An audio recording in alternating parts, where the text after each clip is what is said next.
আসসালামু আলাইকুম রহমতুল্লাহি ওয়া বারাকাতুহু। মহান রব্বুল আলমিনের দরবারে শুকরিয়া আদায় করছি যে রব্বুল আলমিন আমাদেরকে দীর্ঘ 16 বছর পর জালেম শাহীর জুলুমের নির্যাতনের কারণে আমরা এরকম ইসলামী একটি সাংস্কৃতিক অনুষ্ঠান করতে পারি নাই। আমরা যদি এরকম একটি ইসলামী সাংস্কৃতিক অনুষ্ঠান করতে চাই, আমাদেরকে বিভিন্নভাবে তকমা লাগিয়ে বাধাগ্রস্ত করা হয়েছে। এই জালেম শাহীর মসনদ বৈষম্য বিরোধী ছাত্র আন্দোলনের মধ্য দিয়ে তছনছ করে দেওয়ার মধ্য দিয়ে আমরা যে আজকে সুন্দর একটা পরিবেশে এই ইউচিয়ার প্রাণকেন্দ্রে আপনাদেরকে সাংস্কৃতিক অনুষ্ঠান উপহার দেওয়ার জন্য সুযোগ করে দিয়েছেন, সেজন্য মহান বাড়ি তাআলার রব্বারে শুকরিয়া আদায় করছি আলহামদুলিল্লাহ। দরুদ সালাম প্রেরণ করছি মানবতার মুক্তির দিশারি হযরত মুহাম্মদ সাল্লাল্লাহু আলাইহি ওয়াসাল্লামের প্রতি, যারা নীতি বিধানকে বাস্তবায়ন করার জন্য হাঁটে হাঁটে পা পা করে হযরত আদম আলাইহিস সালাম থেকে শুরু করে হযরত ঈসা আলাইহিস সালাম পর্যন্ত, নবী মুহাম্মদ সাল্লাল্লাহু আলাইহি ওয়াসাল্লাম পর্যন্ত সাহাবিয়া তাবিরাম সর্বশেষ নবীর উম্মতরাম কাজ করে যাচ্ছেন নবী মুহাম্মদ সাল্লাল্লাহু আলাইহি ওয়াসাল্লামের আদর্শ বাস্তবায়নের জন্য। তার দরুদ সালাম প্রেরণ করছি। শহীদ আসমানদের স্মরণ করছি, বদর থেকে আজ পর্যন্ত যারা জীবন দিয়েছেন। বিশেষভাবে স্মরণ করছি বৈষম্য বিরোধী ছাত্র আন্দোলনে যারা শাহাদাত বরণ করেছেন। আজকের এই দিনে আমি স্মরণ করছি বাংলাদেশের আনাচে কানাচে যিনি সাংস্কৃতিক আন্দোলনকে প্রতিষ্ঠা করার জন্য নিজের জীবনকে বিলীন করে দিয়েছেন, সেই কবি মতিউর রহমান মল্লিককে। কবি মতিউর রহমান মল্লিক তার প্রতিটি কথায় আন্দোলনে আমাদের জন্য ইসলামী সংস্কৃতিকে একটি দাওয়াতি কাজের মাধ্যম বানিয়ে দিয়ে গেছেন।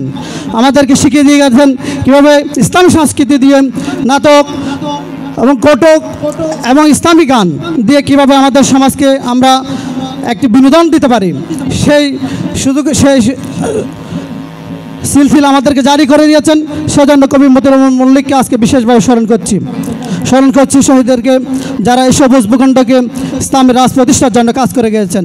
সম্মানের উপস্থিতি, আমরা যারা এখানে উপস্থিত হয়েছি, আমাদেরকে আল্লাহ পাক রব্বুল আলামিন কুনতুম খায়রা উম্মাতিন উখরিজাত লিন-নাস তা'মুরুনা বিল মা'রুফ ওয়া তানহাউনা আনিল মুনকার, আমাদেরকে একটি মধ্যমপন্থী জাতি হিসাবে, সর্বশ্রেষ্ঠ জাতি হিসাবে সৃষ্টি করেছেন এই পৃথিবীতে।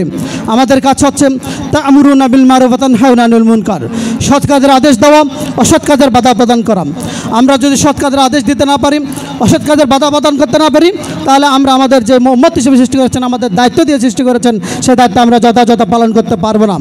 আজকের যে সাংস্কৃতিক অনুষ্ঠান, এই সাংস্কৃতিক অনুষ্ঠান এবং আপনাদের যে বিয়ে শাদীতে অনেকগুলো সাংস্কৃতিক অনুষ্ঠান হয়ে থাকে, সেই সাংস্কৃতিক অনুষ্ঠানের মধ্যে অনেক বেশি পার্থক্য আছে।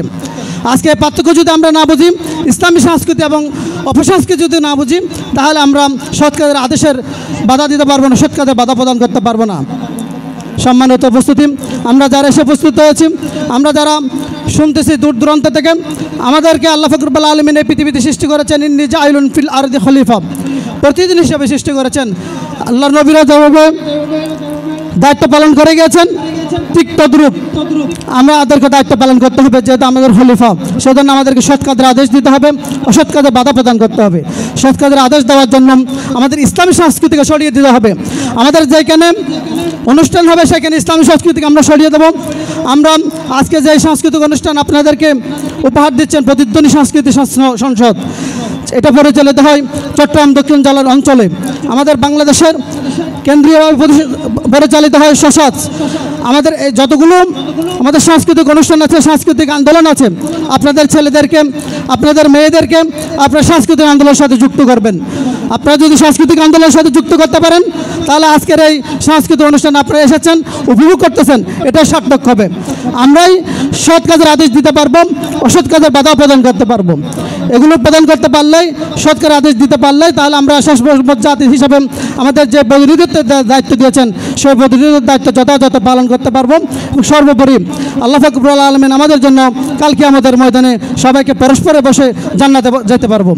সম্মানিত উপস্থিতি, আজকে থেকে আপনারা এক সিদ্ধান্ত নিন। আমরা আমাদের ছেলে মেয়েদেরকে যদি ভালো করতে চাই, বাংলাদেশ ইসলামী ছাত্র শিবিরের পতাকা দলবদ্ধ করব। আমরা যদি নিজেদের জীবনকে নিয়মতান্ত্রিক এবং গণতান্ত্রিক পন্থায় একটি ইসলামী সুন্দর সমাজ প্রতিষ্ঠা করতে চাই, তাই বাংলাদেশ জামাত ইসলামের পতাকা আবদ্ধ হব। আর এই ইউচিয়ার ময়দান আপনাদেরকে নিয়ে, এই ইউচিয়া হচ্ছে একটি ইসলামিক ধর্মপ্রাণ ময়দান। এই ইউচিয়াতে শহীদ সালাউদ্দিন শুয়ে আছেন, এই ইউচিয়ার ময়দানে শহীদ আব্দুল মুনাইম মুন্না শুয়ে আছেন, এই অযোধ্যাতে শহীদ লাইলা বেগমকে জবাই করে হত্যা করা হয়েছে। এই অযোধ্যার ময়দান হচ্ছে ইসলামী আন্দোলনের জন্য ময়দান, এই অযোধ্যার ময়দান হচ্ছে ইসলামী শহীদদের ময়দান। সুতরাং আমাদের এই ইস্যুর প্রতিটি ঘরে ঘরে যদি আমরা দাওয়াত পৌঁছে দিতে পারি, তাহলে আমাদের আজকের এই সাংস্কৃতিক অনুষ্ঠান সফল হবে, আমাদের কর্মী ও সহযোগী সদস্য সম্মেলন সফল হবে। এই সফলতার জন্য আপনাদেরকে কাজ করে যেতে হবে। আমাদের ভুল ত্রুটি থাকতে পারে, আমাদের এই ভুল ত্রুটিগুলো ধরিয়ে দেবেন। আমাদের অনেকগুলো ব্যর্থতা থাকতে পারে, ব্যর্থতাগুলো আপনারা ধরিয়ে দেবেন।